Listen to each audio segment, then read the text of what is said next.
The Self-Made Success, Part 1. The Fracture.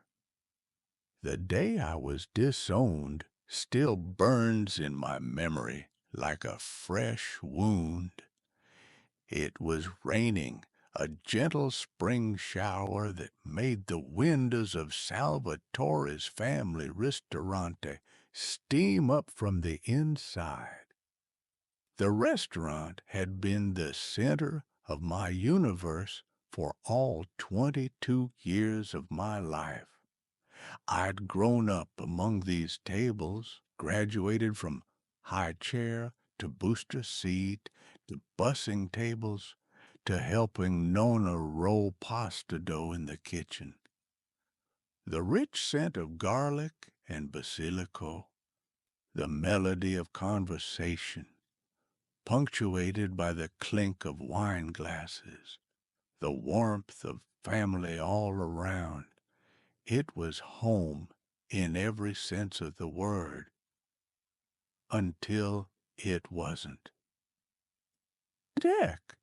My father's voice had risen above the kitchen's usual din, causing several line cooks to pause momentarily. What do you mean, Tech? You have a business degree. The plan was always for you to take over management. I still remember gripping my resignation letter, the paper growing damp from my sweaty palms. Dad, I've been offered a position at Nexus Innovations. It's a startup, but they're doing incredible things with app development, and they see potential in me. Potential? My mother appeared from the wine cellar, her face already arranged in that particular expression of disappointment she'd perfected over the years. Eliana, you have 4 generations of potential right here. Your great-grandfather built this restaurant from nothing when he came to this country with empty pockets. I know our history, Mom. I tried to keep my voice steady, and I respect everything our family has built, but I need to build something of my own. In technology, you can what? Sit behind a computer all day, forget your heritage, abandon your family. My father's face had reddened to a shade I'd previously only seen when he argued with suppliers who delivered subpar ingredients. I'm not abandoning anyone. I'll still be in the same city. I'll come for Sunday dinners, help on holidays. I just want to pursue my own career path. After all we've sacrificed for you, my mother's voice had turned cold. The tuition we paid for that business degree that was supposed to benefit this restaurant, this family. The business degree benefits me in tech, too, I tried to explain. Marketing, operations, finance, it all transfers. So you used us. My father's words fell like stones. You let us invest in you, knowing all along you planned to walk away. No, I discovered something I'm passionate about. Something where I can make an impact beyond these walls. The silence that followed was deafening. My father exchanged a look with my mother, one of those married for 30 years glances that conveyed entire conversation. If you walk out that door to chase the computer fantasy, my father finally said, voice unnaturally calm, don't expect to walk back in. I thought he was being dramatic. Dad, come on. He means it, Eliana. My mother's eyes had never looked so cold. Either you're committed to this family and what we've built, or you're not.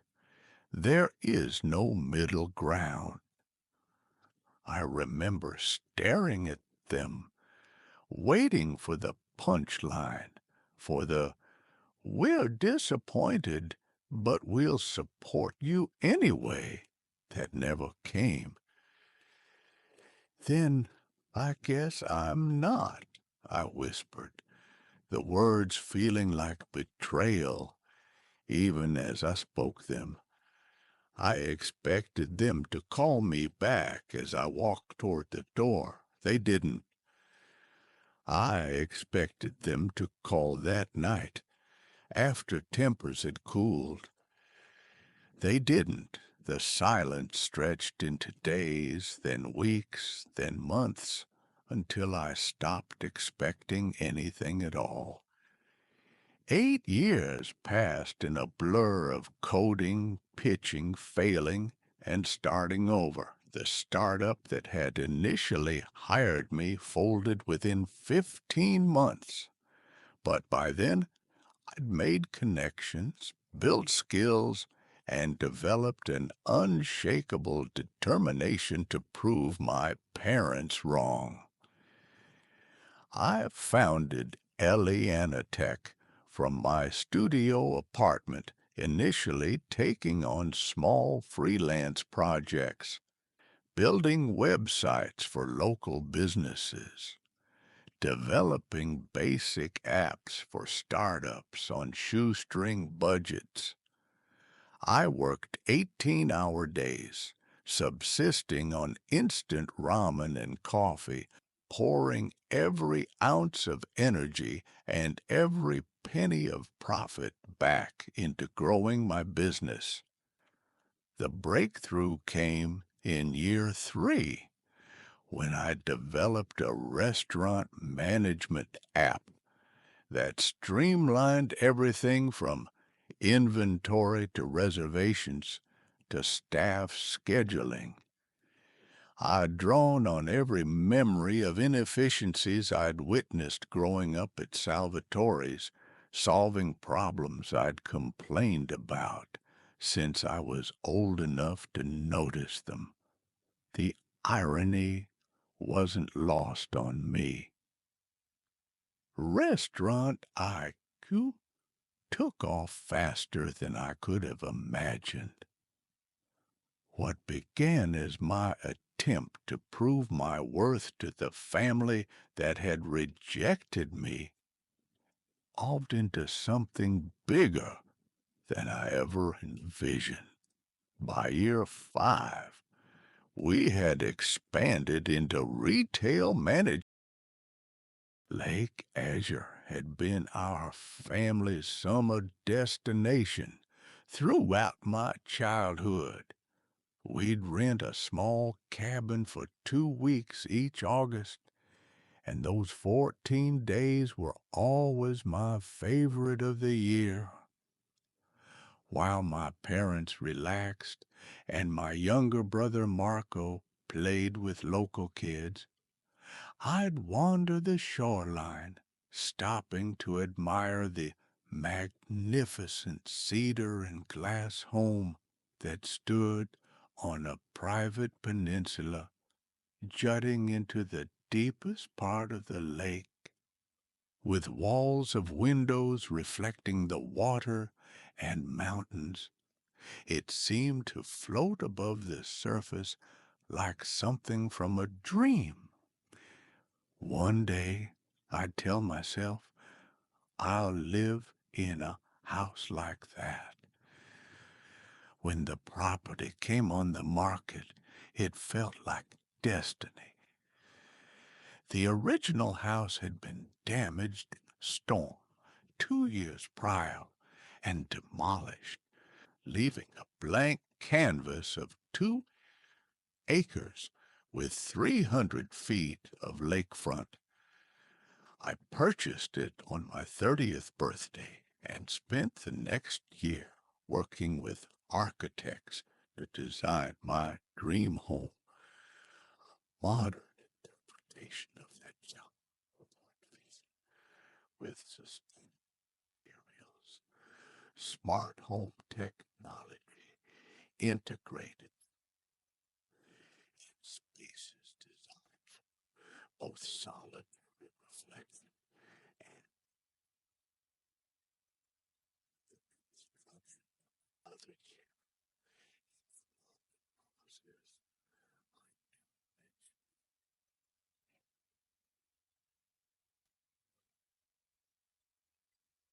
after the schism, they made it clear was lives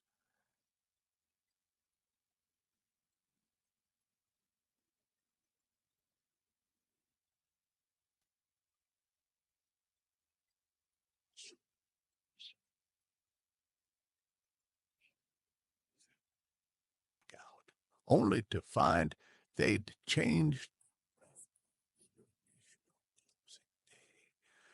a cousin later. They switched their day off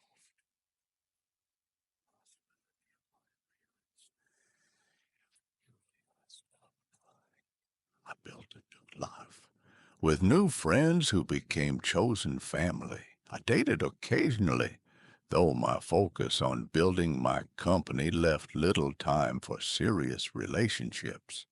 I volunteered teaching coding to underprivileged kids and donated to educational charities. I built a life my parents knew nothing about, and I convinced myself I was fine with that. The day I moved into my completed lake house, I celebrated alone. I bought an expensive bottle of champagne, took it out to the dock, and toasted the sunset and my achievement. If there was a hollow feeling in my chest where family congratulations should have been, I ignored it. Success, I'd learned, often came with empty spaces you couldn't fill, no matter how beautiful the house you built around them.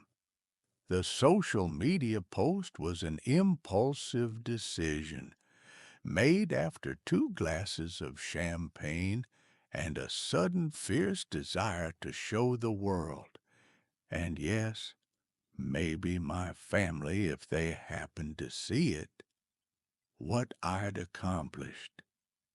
I hadn't posted anything personal in years, maintaining my accounts primarily for professional networking.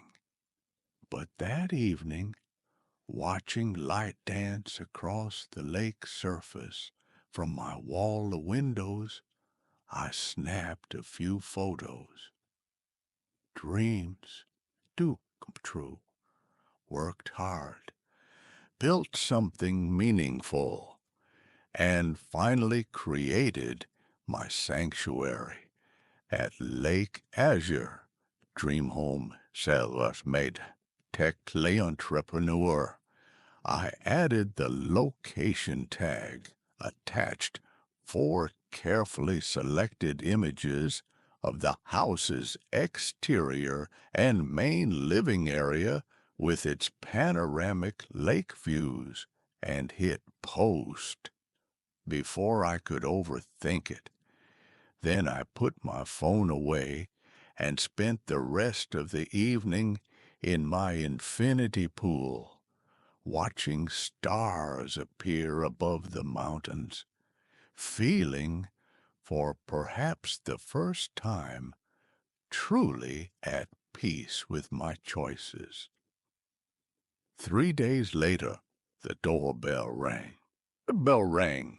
First, I thought it might be a delivery, though I wasn't expecting anything, or perhaps a neighbor coming to introduce themselves, though the nearest house was half a mile away, which was precisely why I'd chosen this location. I wasn't prepared for the sight that greeted me when I opened the door. My father stood there, silver, now prominent in his once dark hair. Deeper lines etched around his eyes, but unmistakably Antonio Salvatore. Behind him was my mother, Sophia, looking somehow both older and exactly the same as she had 8 years ago, and beside her, slouching with hands shoved deep in the pockets of wrinkled khakis, was my cousin Dominic. Time seemed to stop as we stared at each other across the threshold of my dream home. Eliana. My father spoke first, his voice gruff but not hostile. You've done well for yourself. Not hello, not I have missed you, not I'm sorry. What are you doing here? The words came out harsher than I'd intended, but shock had stripped away any social niceties. We saw your post. My mother gestured vaguely with her phone. We had no idea you were back at Lake Azure. I'm not back, I said carefully. I live here now. An uncomfortable silence stretched between us. Aren't you going to invite us in? My mother finally asked, the familiar note of expectation in her voice sending me straight back to childhood. I hesitated, then stepped aside. Whatever this was, I didn't want to have this conversation on my doorstep. They filed past me into the soaring entryway, their eyes widening as they took in the space. The great room beyond, with its 20-foot ceilings, stone fireplace, and wall of windows framing the lake, elicited an audible gasp from my mother. This is quite something, my father said, clearly struggling to maintain his composure in the face of obvious wealth. Thank you. I gestured toward the seating area. Would you like something to drink? Coffee, water? They settled onto my sectional sofa while I busied myself in the open kitchen, grateful for the counter between us as I processed their unexpected appearance. Dominic hadn't said a word yet, just continued his slouched examination of my home, running fingers along surfaces as if checking for dust. So, I said, bringing a tray of drinks to the coffee table, what brings you here after 8 years? My parents exchanged a glance I remembered all too well. The "who's going to handle this" look. We've been following your success, my mother began, accepting a glass of water. Restaurant IQ has become quite well known in the industry. Several of our restaurateur friends use it. Do you? I couldn't help asking. Another glance between them. We've considered it, my father replied carefully. I nodded, unsurprised. They'd rather struggle than use something I created. And how's Marco? I asked, referring to my younger brother who had been in college when I left. He's running the restaurant now, my father said, a note of pride evident. Married with twin girls, 4 years old. I had nieces I'd never met. The thought lodged painfully in my chest. That's wonderful, I managed. Please give him my congratulations. My mother nodded stiffly. We will. Another silence fell, this one heavier than the last. Look, I finally said, I appreciate the visit, but I'm guessing you didn't drive all this way just to catch up after 8 years of silence. My father cleared his throat. Actually, we came about Dominic. He gestured to my cousin, who finally looked directly at me, a hint of a smile playing at his lips. He's going through a tough time right now. I waited, unwilling to make this easier for them. Dom's startup didn't work out, my mother continued. He's been staying with us, but our place is small, and with Marco bringing the girls over frequently. I stared at them in disbelief as understanding dawned. You're here because you want something from me. Family helps family, Eliana, my father said, his tone suggesting this was the most natural thing in the world. Dominic needs a fresh start, away from the city, somewhere quiet where he can regroup and develop his next venture. I looked at Dominic, who hadn't contributed a single word to this conversation. What was your startup? He shrugged. Social platform for foodies. We had angel investors, but the market was saturated. And now I've got some ideas, few concepts I'm exploring. His vague wave encompassed nothing and everything. Dominic has always been creative, my mother interjected. He just needs space to focus without financial pressure for a while. The audacity was breathtaking. I laughed, a short, disbelieving sound that made my mother's eyes narrow. Let me make sure I understand, I said, fighting to keep my voice level.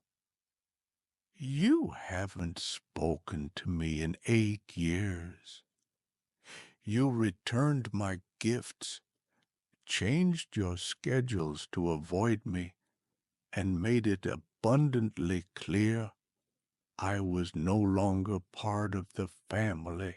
Now you show up unannounced because you saw on social media that I have a nice house, and you want me to let Dominic, who I haven't seen since I was 22, live here. Not here, my mother clarified, as if that made it better. We noticed you have a guest house.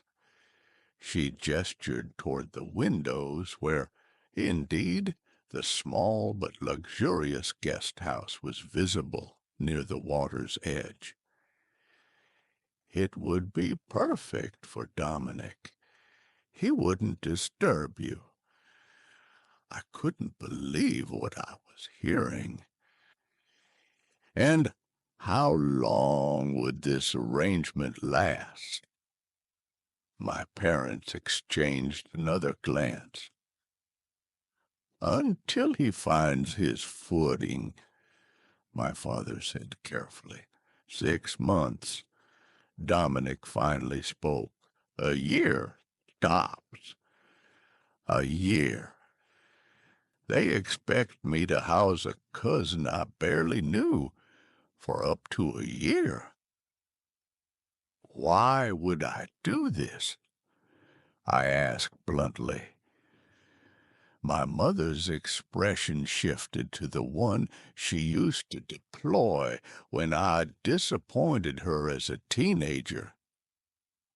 Because family takes care of family, Eliana. That's what we do. That's not what you did for me, I replied quietly. A flash of something, guilt, anger, crossed my father's face.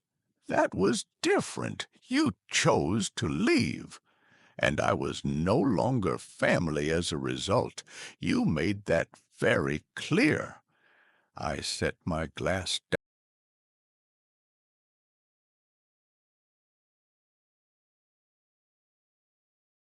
My father's jaw tightened. I see success hasn't made you any less stubborn or selfish. And there it was, the real reason for this visit. Not reconciliation, not genuine interest in my life. They needed something, and when I didn't immediately comply, the old accusation surfaced. I think you should leave. I stood, no longer interested in maintaining the facade of a polite reunion. Eliana, be reasonable, my mother began. I am being reasonable. I built this place for myself with my own hard work after you cut me off completely. I don't owe Dominic or anyone else a place to find themselves at my expense. We're not asking for charity, my father said, rising to face me. Just family, helping family during a rough patch. Like you helped me during mine? I challenged. His expression hardened. You made your choice 8 years ago. Yes, I did. And it was the right one. As painful as it was. I moved toward the door. I'd appreciate it if you'd go now. My mother stood, adjusting her purse strap with dignified movements. I had hoped time might have softened your heart, Eliana. It seems I was mistaken. The emotional manipulation might have worked years ago. Now, I recognized it for what it was. My heart is just fine, I replied evenly. My boundaries are better. They filed toward the door, Dominic trailing behind with a last longing look at my home. As they stepped onto the porch, my father turned. Your brother would never refuse family in need, he said, delivering what he clearly thought was the killing blow. I smiled tightly. Then by all means ask Marco to house Dominic. I'm sure those twin girls would love a roommate. I closed the door on their stunned faces and leaned against it, heart pounding. Then I slid down until I was sitting on the floor, wrapped my arms around my knees, and finally let 8 years of unshed tears flow freely. Part 2. The Aftermath. The thing about opening old wounds is that once they start bleeding again, it's hard to make them stop. After my family's visit, I found myself unable to enjoy my beautiful home the way I had before. Every room seemed to echo with my father's accusation. Selfish. Was it selfish to refuse Dominic? Perhaps. But it wasn't just about the imposition of housing him, significant as that would be. It was about the breathtaking entitlement, the assumption that they could cut me off for pursuing my dreams, and then reappear when my success might benefit them. I tried to focus on work, throwing myself into the launch of our newest product. But the encounter had reopened questions I thought long settled. Had I been wrong to cut ties so completely? Should I have tried harder to repair the relationship? Was I becoming as rigid and unforgiving as they had been? 2 weeks after their visit, I received a text message from a number I didn't recognize. "Hey, cuz, it's Dom. Got your hair down from Uncle Tony. Just wanted to say your place is sick. No hard feelings about the other day. Parents can be intense. Maybe we could grab coffee sometime. I'd love to pick your brain about tech ventures." I stared at the message for a long time before saving the number without responding. The next day, another text arrived. "Also, if you change your mind about the guest house, I'd be happy to do maintenance or whatever in exchange. I'm pretty handy." I blocked the number. 3 days later, my assistant forwarded an email from my mother, sent to my company's general contact address. "Dear Eliana, I hope this message finds its way to you.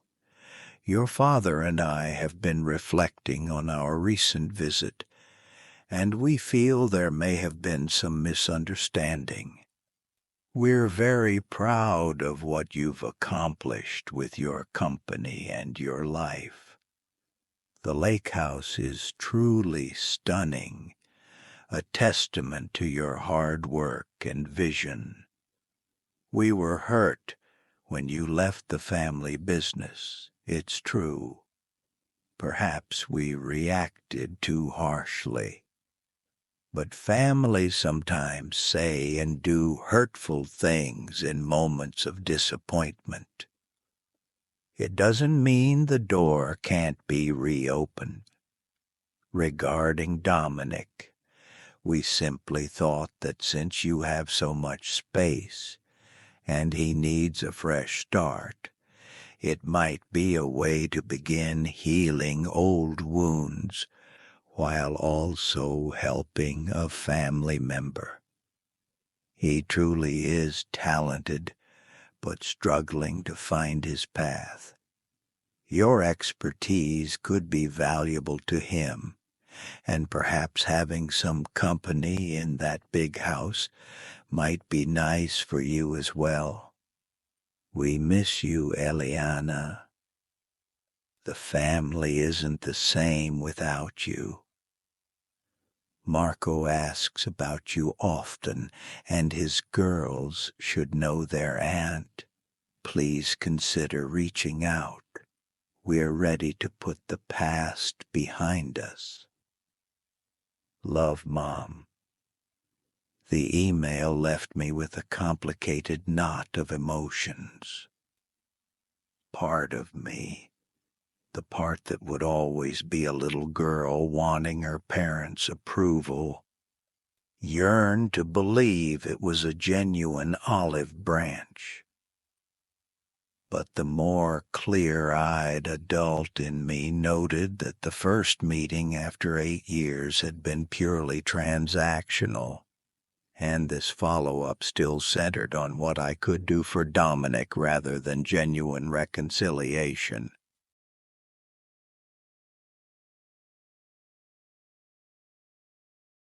I filed the email away without responding. 3 days later, a bouquet of flowers arrived at my office with a note. Thinking of you. Family dinner is still on Sundays at 2. You're always welcome. Dad.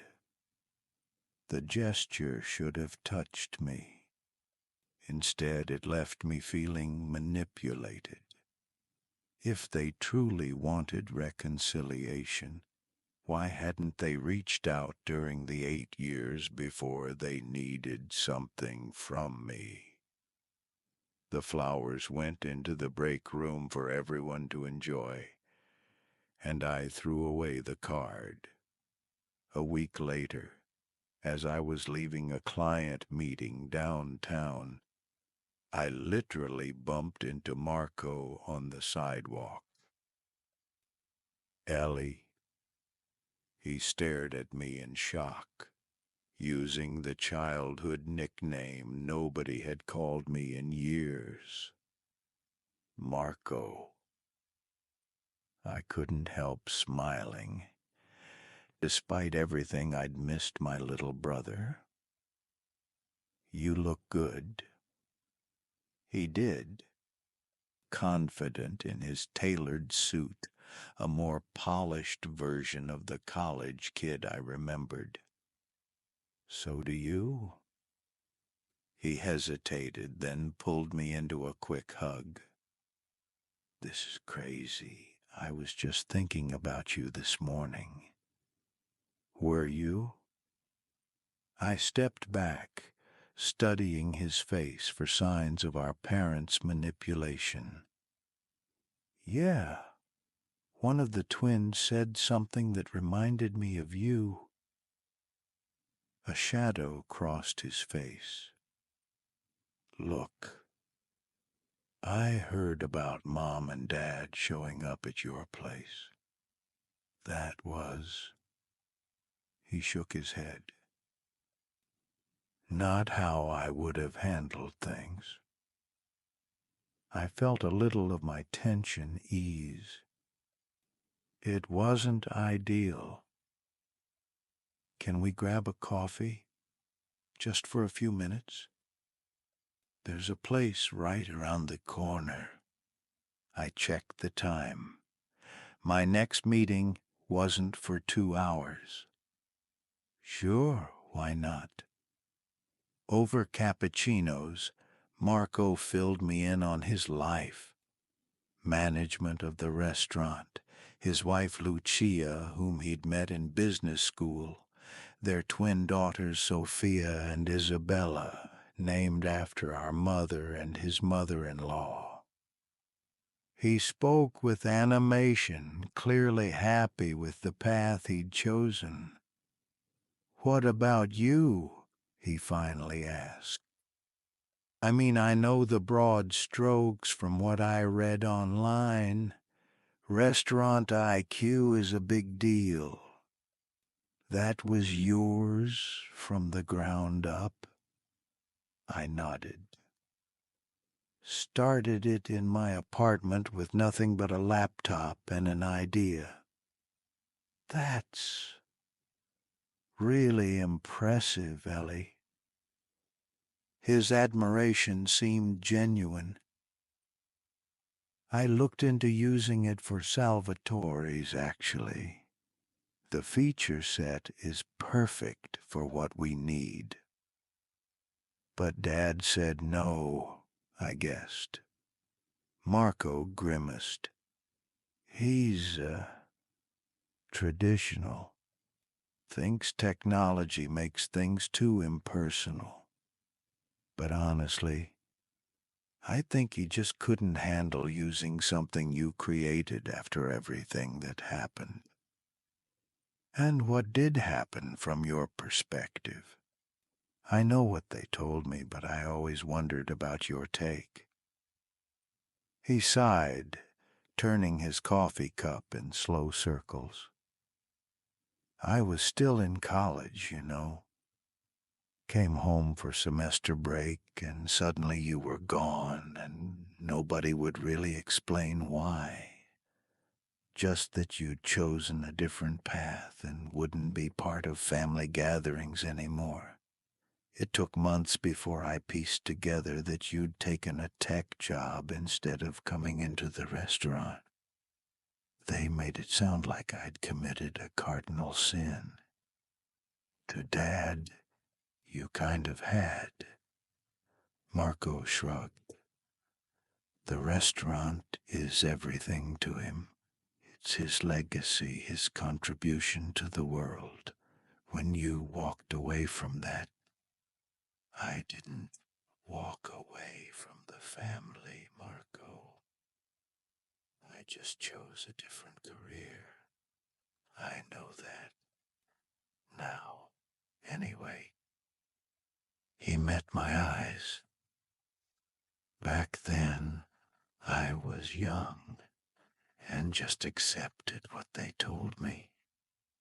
By the time I started questioning it, so much time had passed, and no one knew how to bridge the gap. I absorbed this, wondering how different things might have been if Marco and I had maintained our relationship independently of our parents. I'm sorry about Mom and Dad showing up like that, he continued. The whole Dominic thing, that... I nodded, not trusting myself to speak. I should get back, he said, glancing at his watch. But can I call you sometime? Maybe we could have dinner, just the two of us. I'd like that. I gave him my number, and we hugged goodbye with promises to be in touch soon. As I walked back to my car, I felt lighter than I had in weeks. Marco's perspective had helped clarify some things. My parents' attempts at reconciliation were at least partly motivated by their desire to resolve the Dominic situation. But Marco's reaching out seemed genuine, untainted by ulterior motives. Maybe, I thought, there was a middle path between complete estrangement and allowing myself to be used.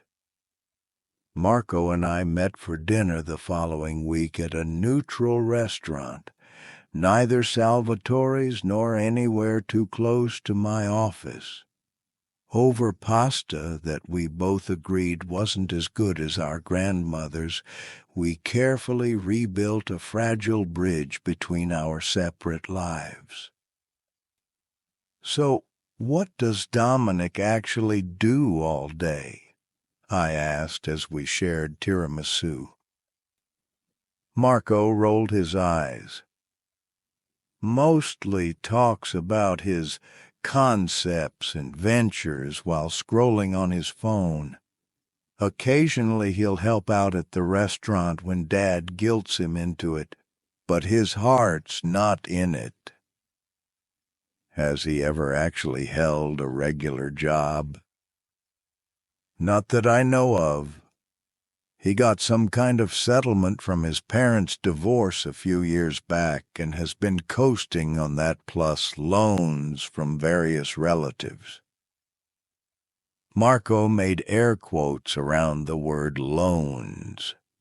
The startup was his first real attempt at something, and when it failed, he kind of deflated. So his solution is to move into my guest house indefinitely. I think that was more Mom and Dad's solution than his, though he's certainly not objecting. Marco hesitated. For what it's worth, I told them it was a bad idea. That if they wanted to reconnect with you, it should be about you, not about what you could do for Dom. I appreciated his honesty. Thanks for that. Don't thank me. It didn't change their approach. He sighed. They mean well, Ellie. They're just set in their ways. Family obligation is everything to them. Except when I wanted to follow a different path than the one they'd chosen for me. Yeah, well, the obligation only flows in certain approved directions. His wry smile made me laugh despite myself. How do you do it? I asked. Work with them every day without going crazy. Boundaries, he said simply. Very clear, very firm boundaries. It took years and more than a few explosive arguments, but we got there. I run the restaurant my way. They get to have opinions, but final decisions are mine. And they accepted that. Eventually, there was a point where I threatened to leave, too. That was their wake-up call. The possibility of losing both children and the family legacy in one generation. I contemplated this as I finished my espresso. Do you think they've really changed or just adapted their tactics? Marco considered the question seriously. Both, maybe. They've definitely mellowed with age and grandchildren. But old habits die hard, and their fundamental beliefs about family obligation haven't changed. So, if I let Dominic stay with me, it would reinforce their belief that family trumps boundaries, and they'd likely expect more concessions in the future, he finished. But if you're asking my advice, which you haven't, by the way, I'd say maintain your boundaries while maybe opening a small door to reconciliation on your terms. What would that look like? Maybe come to a Sunday dinner, just once, see how it goes. Make it clear it's a first step, not a full return to the fold. Be prepared for them to push for more, and be ready to say no firmly. I wasn't sure I was ready for that, but I appreciated his insight. I'll think about it. Marco insisted on picking up the check, and as we parted outside the restaurant, he hugged me tightly. Don't be a stranger, okay? Whatever you decide about Mom and Dad, I want my daughters to know their brilliant aunt. Later that night, I sat on my deck overlooking the moonlit lake, contemplating my options. Part of me wanted to maintain the clean break that had allowed me to build my life without the weight of family expectations. Another part yearned for reconciliation, for the comfort of belonging that I'd never quite been able to replicate with chosen family, wonderful as my friends were.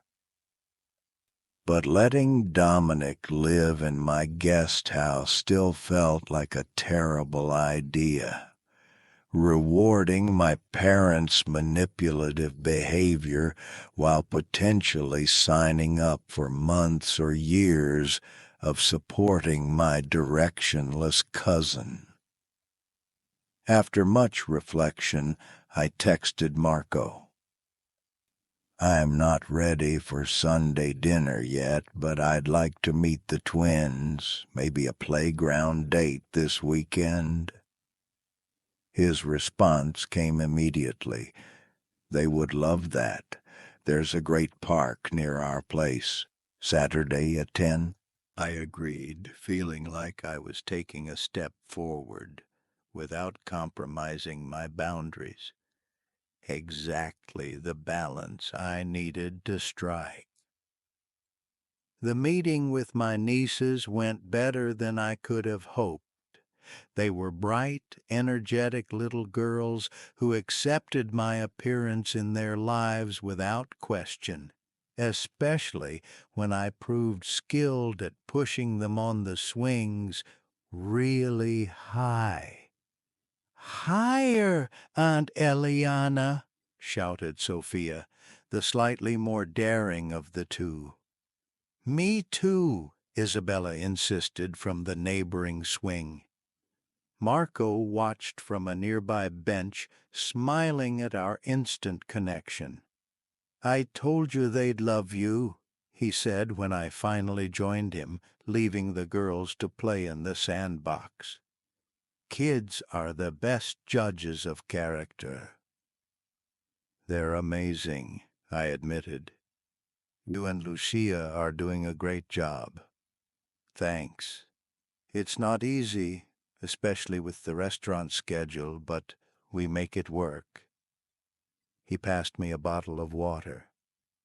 "Speaking of Lucia, she'd love to meet you. Maybe dinner at our place sometime, just the four of us."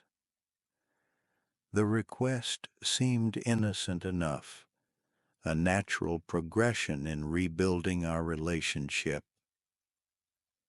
"I'd like that." "Great. And, Mom called this morning. She wanted to know if I'd seen you." My guard immediately went up. "What did you tell her?" "The truth, that we had dinner and that I was bringing the girls to meet you today." He held up a hand before I could respond. I didn't give her any details or suggest she join us.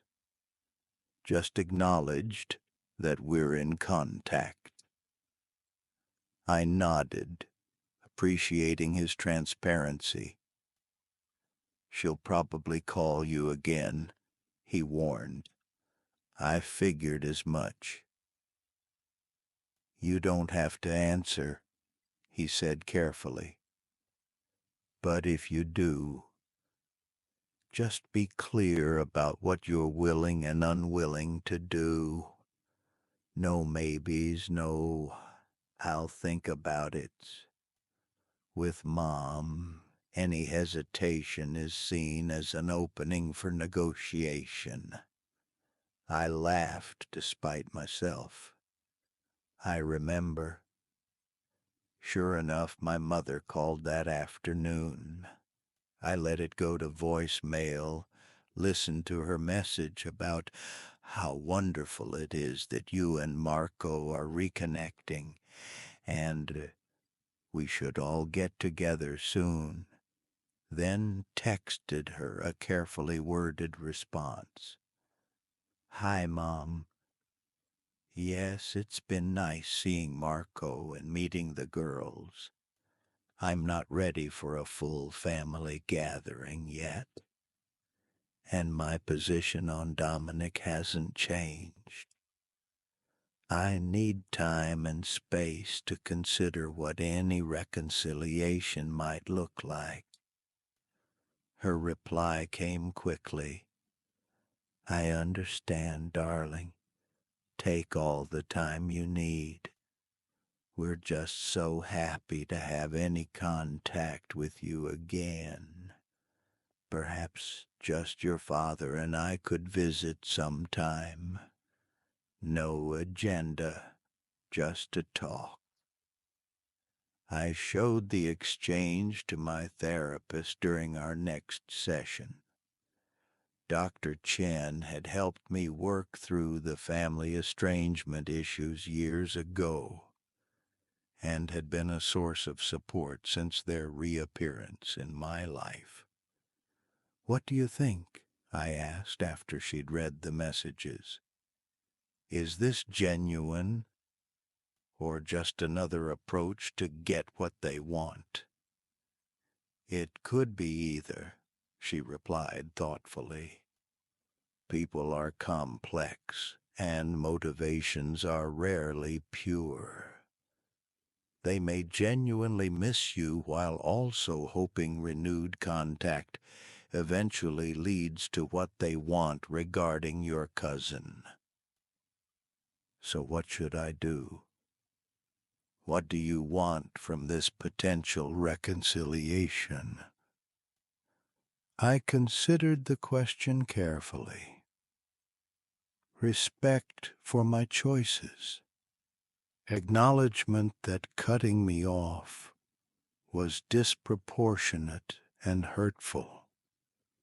A relationship where I don't feel constantly judged or pressured to conform to their expectations.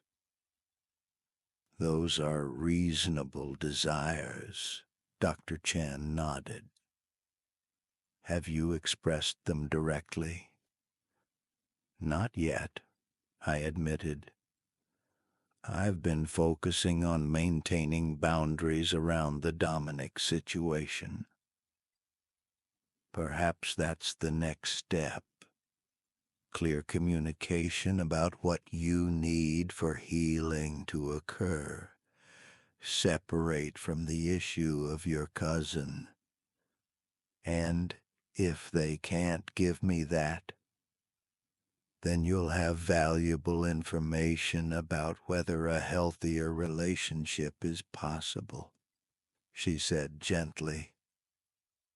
But people can surprise us, particularly as they age and gain perspective. The parents who cut you off at 22 may not be the same people at 60. Her words stayed with me for days as I deliberated how to proceed. Finally, I texted my mother. "I'm willing to meet with you and Dad, but just the three of us. No discussion of Dominic or what I can do for the family. If we're going to rebuild any kind of relationship, we need to address the past first." The response took longer this time, nearly a full day. "We would welcome that opportunity. Your terms are acceptable. Would this Saturday at noon work? We could meet at Riverside Cafe, neutral territory." I agreed to the meeting, both dreading and anticipating it. The week crawled by, filled with work meetings I could barely focus on, and sleepless nights where I rehearsed what I wanted to say. Saturday arrived with perfect early summer weather. I chose my outfit carefully, professional but not ostentatious, a subtle statement that I was doing well without rubbing their faces in my success. I arrived at Riverside Cafe 10 minutes early to compose myself, selecting a table on the patio with a view of the water.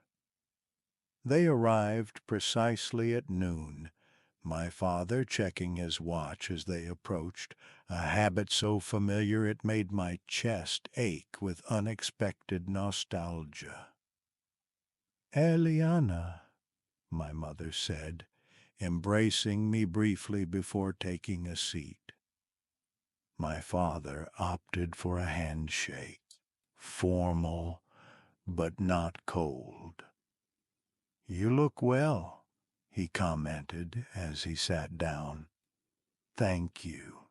So do you both." Small talk carried us through ordering, observations about the weather, the restaurant's ambiance, the river view. Once our drinks arrived, an uncomfortable silence descended. "I appreciate you agreeing to meet," I finally said. "I know this isn't easy for any of us." My mother nodded. "We've missed you, Eliana, more than you know." "Have you?" The question slipped out before I could temper it. "Because 8 years is a long time to maintain radio silence if you were missing me." My father's jaw tightened, but he didn't respond immediately. My mother glanced at him, then back to me. "We were hurt," she said simply.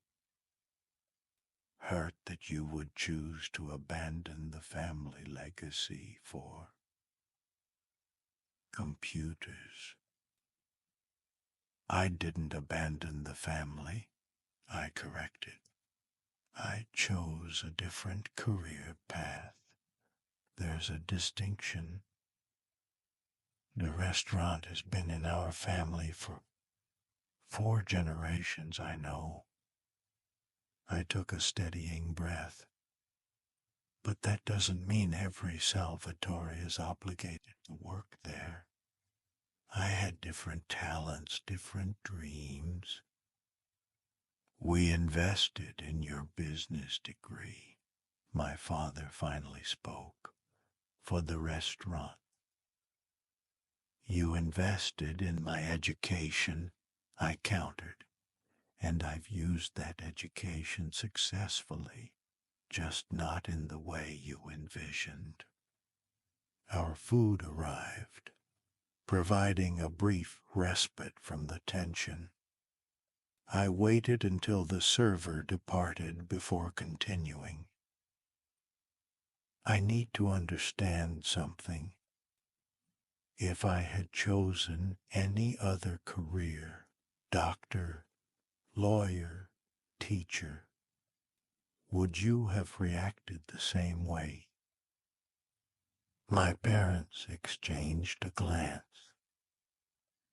"It wasn't just what you chose," my father said slowly. "It was how you chose it.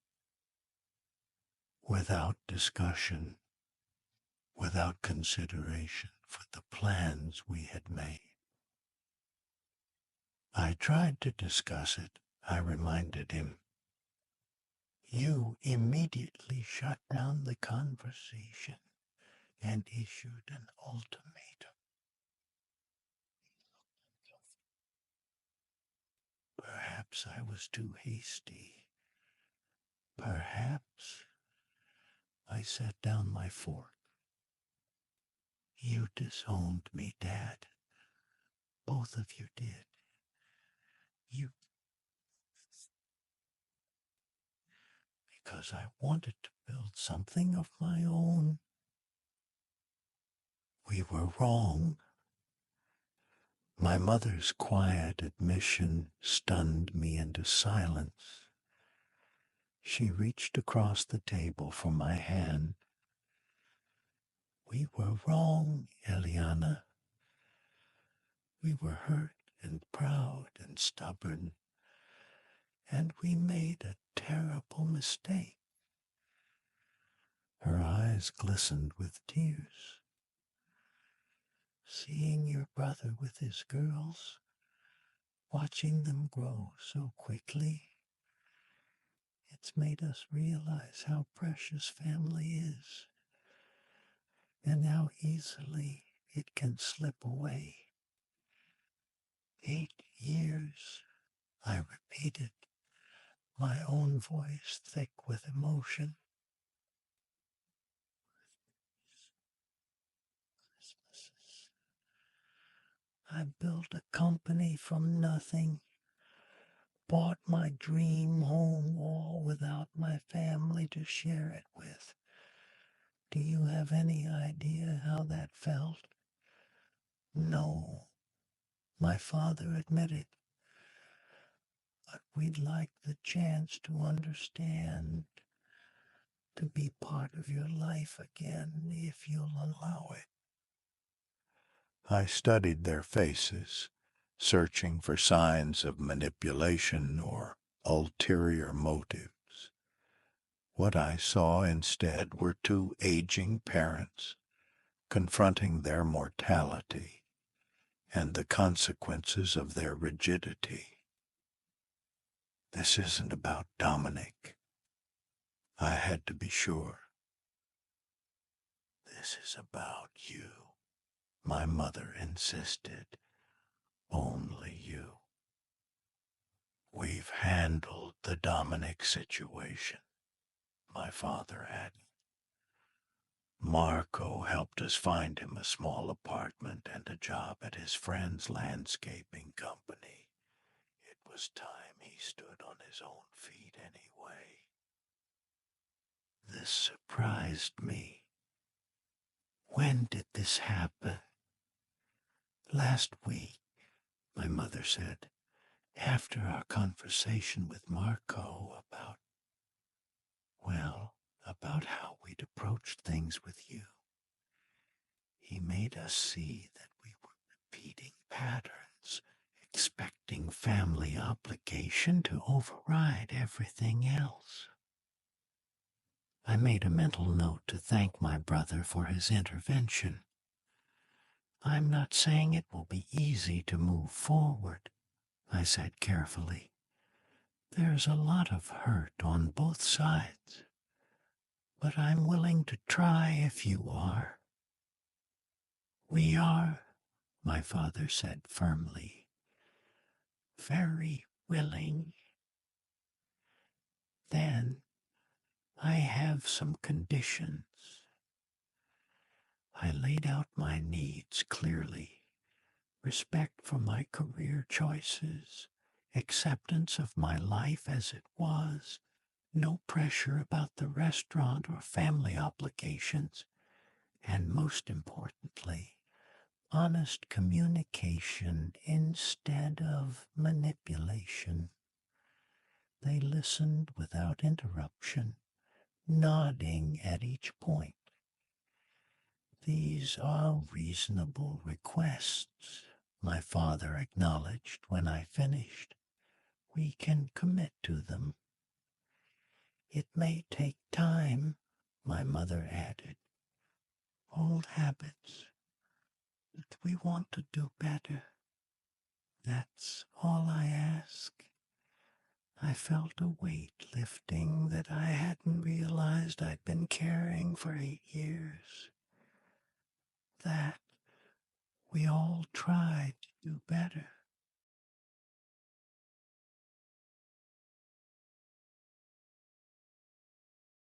We spent the rest of the meal catching up more genuinely.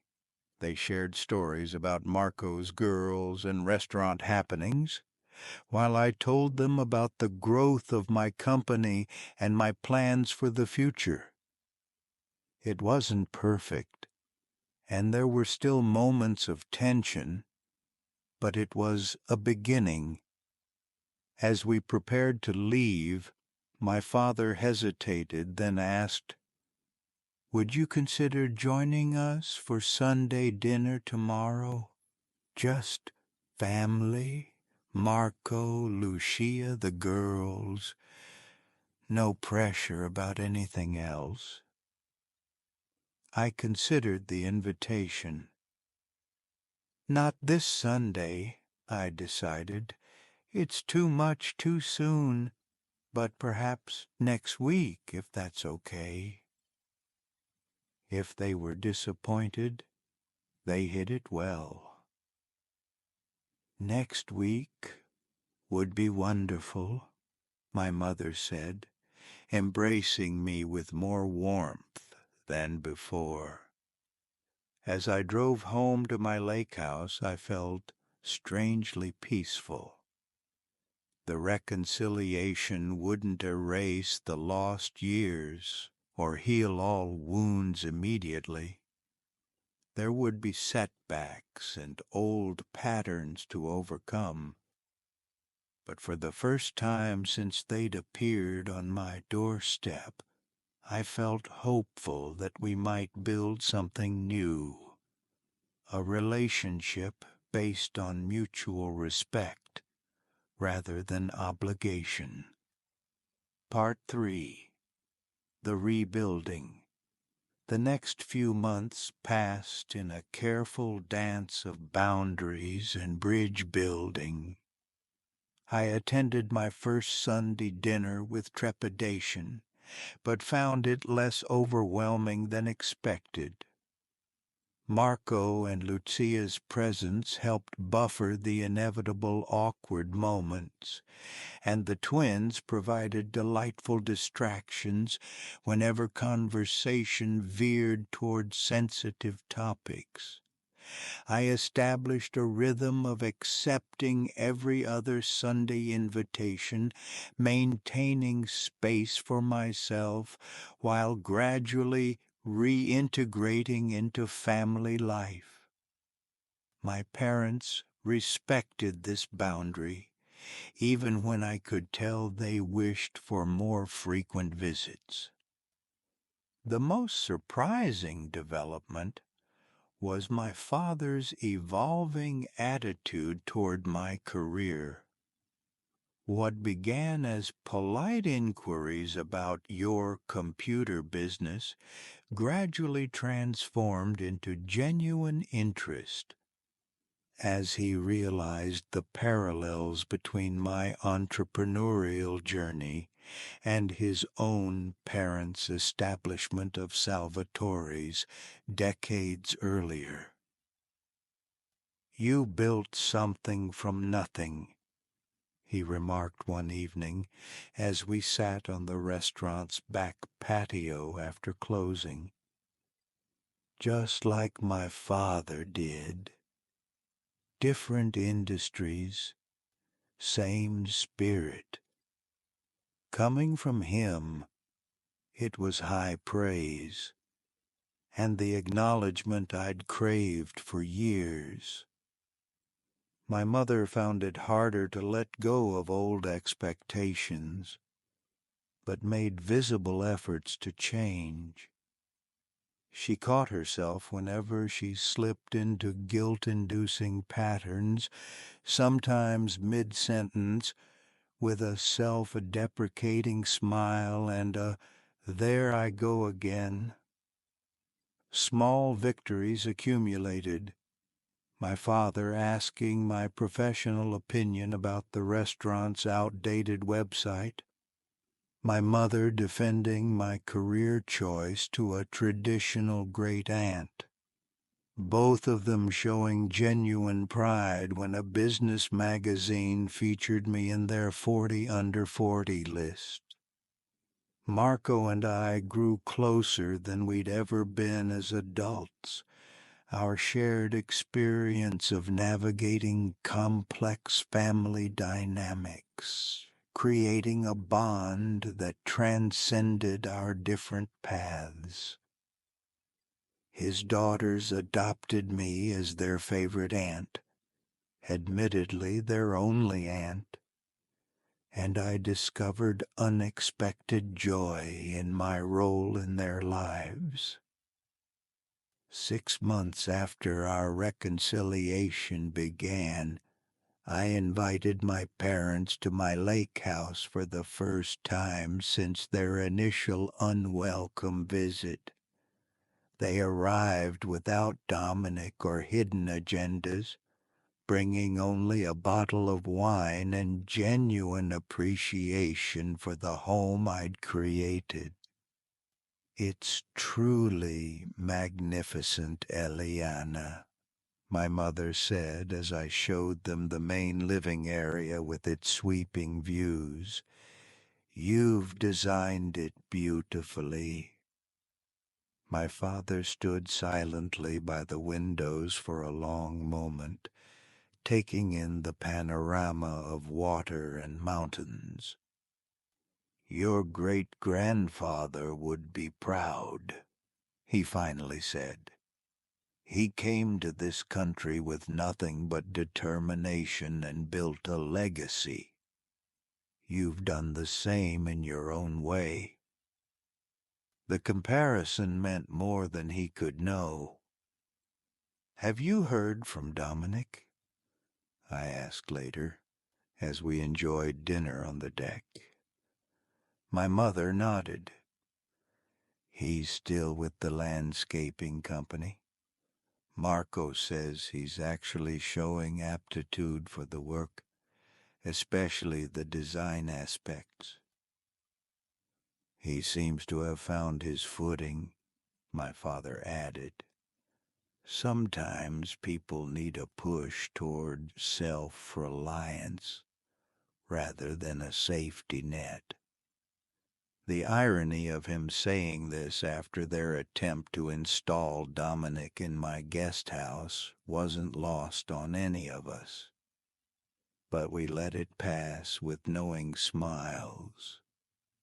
Growth deserved acknowledgement, even when imperfect. As the evening wound down, my father grew uncharacteristically reflective. "I've been thinking a lot about legacy lately," he said, swirling the last of his wine. "What it really means. I always thought it was about continuation, passing the restaurant to the next generation, maintaining traditions unchanged." My mother and I exchanged glances, both surprised by his philosophical turn. "And now?" I prompted gently. "Now I wonder if true legacy isn't about empowering the next generation to build something meaningful, whether that's the same as what came before or something entirely new." He set his glass down. "Your great-grandfather didn't leave Italy to recreate exactly what he'd known. He came to build something better, something his. That's what I've tried to do," I said quietly. He nodded. "I see that now, and I'm sorry it took me so long." My mother reached for his hand, then mine, creating a circle of connection. "We're learning, all of us." A year after our reconciliation began, I found myself making an unexpected decision. While maintaining my lake house as my primary residence, I purchased a small condo downtown, closer to both my office and my family. The practical benefits were obvious: shorter commute, easier attendance at family gatherings, more time with my nieces. But the symbolic significance wasn't lost on anyone. I was creating space in my life for family again, on my terms. During this time, Restaurant IQ continued to thrive. We expanded into international markets, and developed new product lines for adjacent industries. My personal wealth grew substantially, bringing opportunities and choices I could never have imagined when I left Salvatore's 8 years earlier. One Sunday afternoon, after another successful family dinner, my father asked if he could speak with me privately. We walked to the small park near the restaurant, sitting on a bench overlooking the same neighborhood where I'd grown up. "I have a proposition," he began, uncharacteristically hesitant. "One I want you to consider carefully, with no obligation to agree." "I'm listening," I said, curious about his unusual approach. "Marco is excellent at running the restaurant, better than I ever was, to be honest. But he's mentioned wanting to expand, perhaps open a second location." He paused. "The trouble is, Salvatore's systems are outdated. Everything from inventory to reservations is stuck in the last century." I waited, beginning to see where this might be heading. "Your software, Restaurant IQ, it's exactly what we need, not just for the current restaurant, but for expansion." He took a deep breath. "I wonder if you might consider a family discount. Not free," he added hastily, "but something that would make it feasible as we look toward growth. 5 years ago, or even 1 year ago, I might have seen this request as another example of my family wanting to benefit from my success without fully respecting it. But something had shifted in our relationship." His approach was different, respectful, acknowledging the value of what I'd built, framed as a business proposition rather than a family obligation. "I think we could work something out," I said carefully. "But I'd want to keep it professional, a proper contract, clear terms." He nodded, looking relieved. "I wouldn't want it any other way. This should be a business arrangement, beneficial to both sides." "Both sides?" "Restaurant IQ gets a showcase installation in a well-respected establishment with 50 years of history, and Salvatore's gets modernized systems at a rate we can manage." He smiled slightly.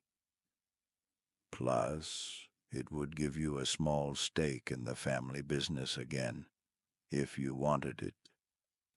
On your terms, of course." The offer surprised me.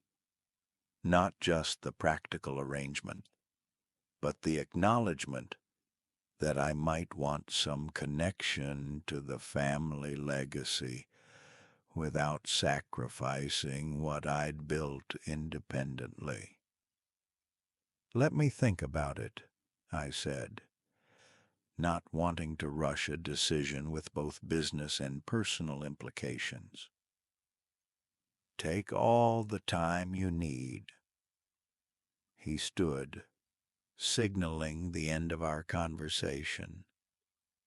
"And Eliana, whatever you decide, it doesn't change anything between us.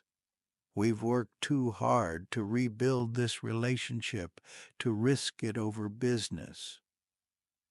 That assurance, more than anything else, convinced me that our reconciliation was real and sustainable.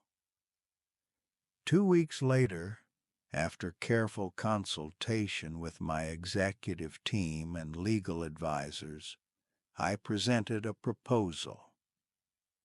Restaurant IQ would provide a customized solution for Salvatore's at a significant discount, with the option for the restaurant to serve as a case study for our marketing materials. Additionally, I would accept a small minority stake in any expansion efforts with no operational responsibilities but the opportunity to advise on technology implementation. My father and Marco accepted enthusiastically, and we signed the agreement during a small ceremony at the restaurant, a symbolic fusion of our separate paths into something new and collaborative. Dominic surprised everyone by thriving in the landscaping business. His natural creativity, previously channeled into vague concepts, found concrete expression in garden design. 2 years after his failed startup and the scheme to install him in my guest house, he launched a modest but growing landscape architecture firm, funded partly by his own savings and partly by a small business loan that he, not our family, had secured. When he approached me about developing a custom app for his business, I expected another attempt to leverage family connections for personal gain. Instead, he presented a well-researched proposal and offered to pay full price, though he hoped I might personally oversee the project given my expertise. "I've been watching how you built your company," he admitted during our meeting. "The discipline, the clear vision, the willingness to start small and grow organically. It's been educational." "I'm glad to hear that," I replied, genuinely impressed by his evolution. "I owe you an apology," he continued unexpectedly, "for that whole guest house situation. I shouldn't have let Aunt Sophia and Uncle Tony push that agenda." "Why did you go along with it?" I'd always wondered. He shrugged. "Path of least resistance, I guess. Plus, your house is amazing." He grinned sheepishly. "But I've realized something important since then. Borrowed success isn't success at all. Building something yourself, even something small, feels infinitely better than living in someone else's guest house." This insight, coming from the formerly entitled cousin who'd been willing to coast on my achievements, represented perhaps the most surprising outcome of the whole family drama. We developed a scaled-down version of our enterprise software for his small business at a fair market rate, and watching him implement it with genuine enthusiasm for growing his company on solid systems was unexpectedly rewarding. 3 years after my parents had shown up on my doorstep with their audacious request, I hosted the entire extended family at my lake house for a summer gathering. Children played on the private beach while adults congregated on the expansive deck. The atmosphere relaxed and genuine in a way I couldn't have imagined when this journey of reconciliation began. My mother found me in the kitchen, preparing another tray of appetizers. "I've been meaning to tell you something," she said, helping arrange bruschetta on a platter. "Do you remember what I said when we first came here about family taking care of family?" I nodded, the memory still carrying a slight sting despite all our progress.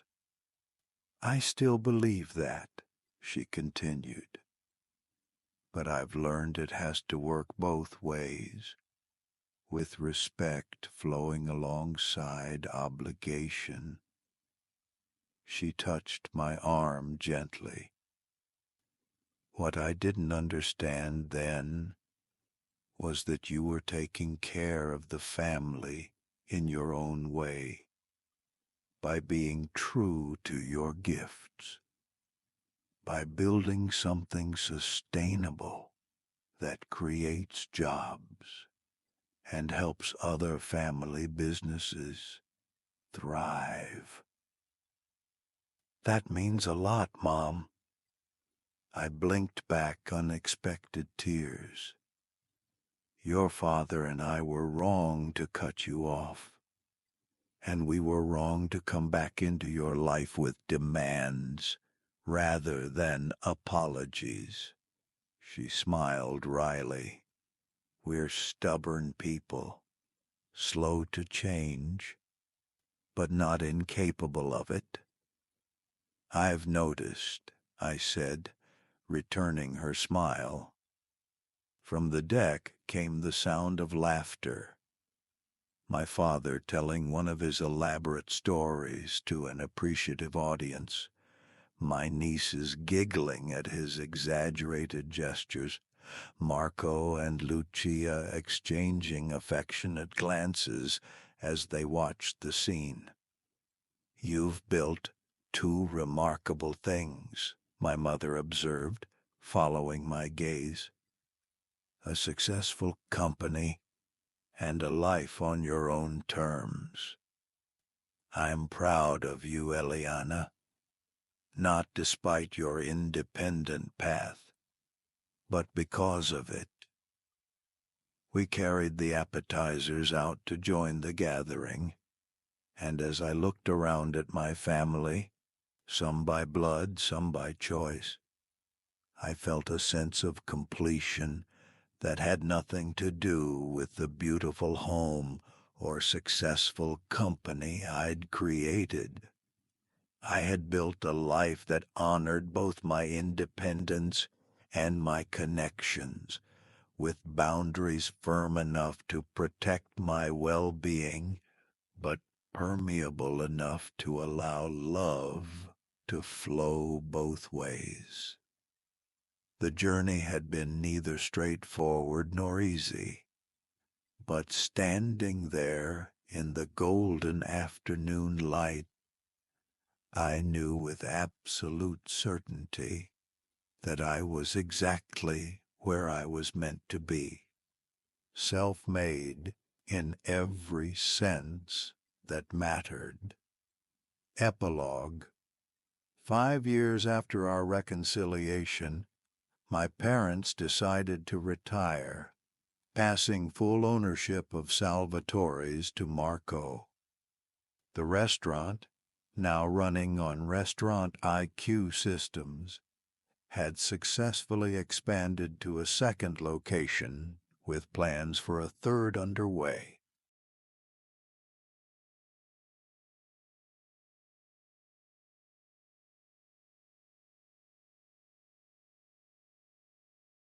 At the retirement celebration, my father raised a toast that brought the room to unexpected silence. "To my children, Marco and Eliana," he said, his voice thick with emotion. "One who honored tradition by making it new again, and one who created new traditions worth honoring.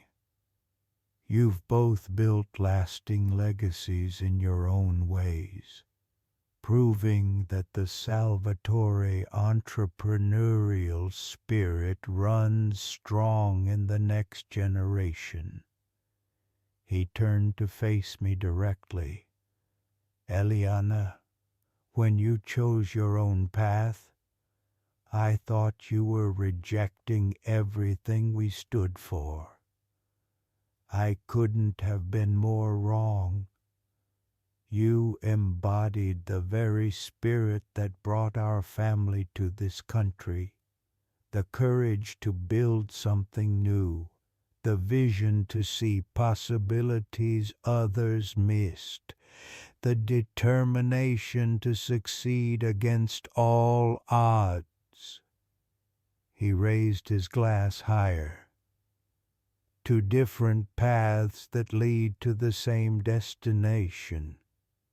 A life of purpose, built with integrity, shared with family. As glasses clinked around the room, I caught my mother's eye across the table.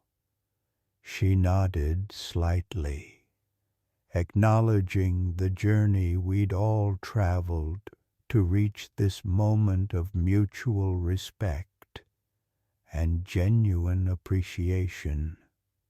Later that evening, as the celebration wound down, I found myself alone on the restaurant's back patio with Marco. "Did you ever imagine we'd end up here?" he asked, gesturing vaguely to encompass the successful business transitions, the family harmony, the different but complementary paths we'd taken. "Never," I admitted. "When I left, I thought it was an either-or proposition, either family or independence. And now I know better. It's possible to honor who you are and where you came from simultaneously." I smiled at my brother. It just took all of us some time to figure that out. "Speaking of honoring who you are," Marco said, "I've been meaning to ask if you'd consider being more involved in the expansion planning. Not to run anything," he added quickly, "but as a consultant. Your business acumen has proven valuable, and, well, I trust your judgment." The request touched me deeply. I'd be honored. As we walked back inside to rejoin the family, I reflected on the strange, winding journey that had brought us to this point. The painful fracture that led to my independent success. The entitled request that catalyzed our eventual reconciliation. The slow, sometimes awkward rebuilding of trust and mutual respect. My family had once demanded I give my cousin house space without earning it. Now they had done the harder work of earning their place in my life, not through obligation or manipulation, but through genuine change and respect for boundaries. And I had learned that true independence wasn't about isolation or rejection of roots, but about the freedom to connect on authentic terms, to build bridges that honored both separateness and belonging. My dream house on the lake remained my sanctuary, a testament to what I'd built on my own. But it had also become something more, a gathering place for Sunday dinners every few weeks, for summer celebrations, for family milestones marked together, not because because anyone had demanded or manipulated me into sharing it, but because I had chosen to on my terms. And in that choice was the most precious achievement of all, a reconciliation that preserved everything I'd fought for while healing what I'd thought was irreparably broken. A truly self-made success.